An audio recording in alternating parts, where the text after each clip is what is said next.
Welcome to Samba Samba. Enjoy the video. You start by confirming the essentials: mic type, cable health, and where the input sits in your device. Once done, reduce gain. High preamp levels amplify room noise. Move the mic closer to the mouth and angle it away from noise sources, and place soft materials behind you to absorb reflections. Make sure to switch to the correct input in your OS and mute other apps producing audio. These actions cut the problem at the source, so later steps become far more effective. Once the basics are set, focus on signal processing. Add a low-cut filter around 80 to 120 Hz to remove rumble, because mains vibration and HVAC often lie low. Then apply a noise gate with a conservative threshold to silence background hum between phrases.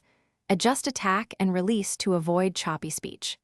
Use gentle EQ to reduce persistent frequencies and a mild compressor to even levels. Make sure to record short test clips and listen critically. Finish by applying final cleanup. Use spectral noise reduction or an adaptive denoiser, but keep settings subtle so your voice remains natural. Once complete, compare processed and unprocessed takes to ensure clarity.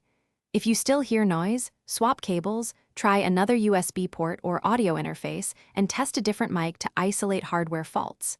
If noise remains, locate the environmental source, appliances, monitors, or network equipment, and move or shield it. This targeted fix usually resolves stubborn background noise. Thanks for watching. Consider subscribing if we helped you.